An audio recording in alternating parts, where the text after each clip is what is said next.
Poslednju deceniju obeležili su temperaturni rekordi, toplotni talasi i blage zime koje su više podsjećale na proleće nego na božićno-novogodišnji deo godine. Međutim, prema najnovijoj zajedničkoj prognozi profesora dr. Aleksandra Valjarevića, redovnog profesora Geografskog fakulteta u Beogradu i meteorologa amatera Ivana Ristića, predstojeća zima biće najhladnija i sa najviše snega u poslednjih 10 godina, skoro kao nekad. U njihovoj orijentacionoj dugoročnoj vremenskoj prognozi od oktobra ove do marta sledeće godine navode da je krajem avgusta i početkom septembra došlo do promene cirkulacije na planeti Zemlji, odnosno njene oscilacije koje su glavni pokretač dešavanja kada je u pitanju vreme, ali i klima. Sve je počelo nesvakidašnjim poplavama u Sahari i prestankom stvaranja uragana na Atlantiku, iako okean beleži rekordne temperature od kada se vrše moderna merenja. Istovremeno je, kako objašnjavaju, sa meteomapa nestao islandski ciklon koji je u sprezi sa afričkim anticiklonom vladao 14 meseci, zbog čega je Balkan bio najtopliji region na planeti.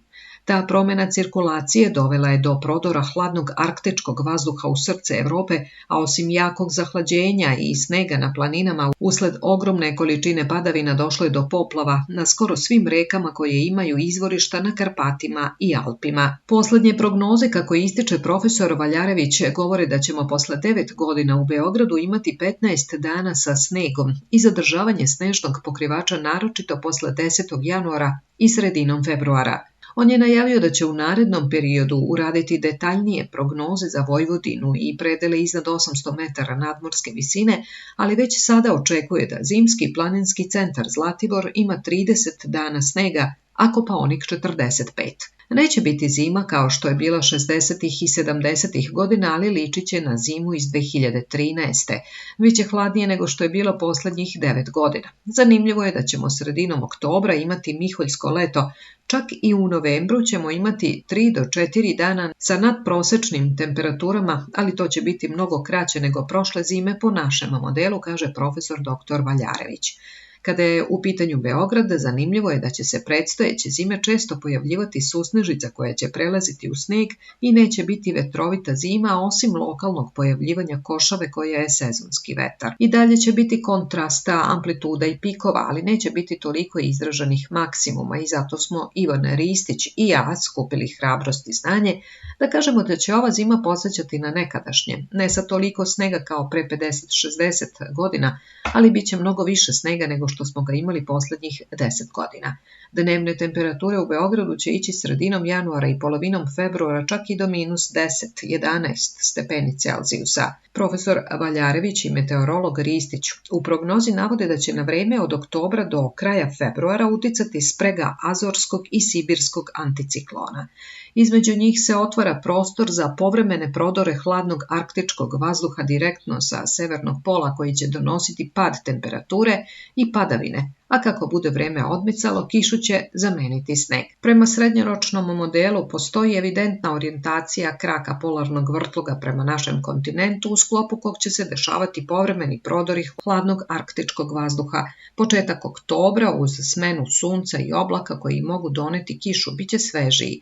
Najviše temperature će biti između 17 i 22 stepena. Prema kraju prve dekade doći će do postepene stabilizacije vremena i porasta vazdušnog pritiska, tako ćemo ući u miholjsko leto oko Miholjdana 12. oktobra.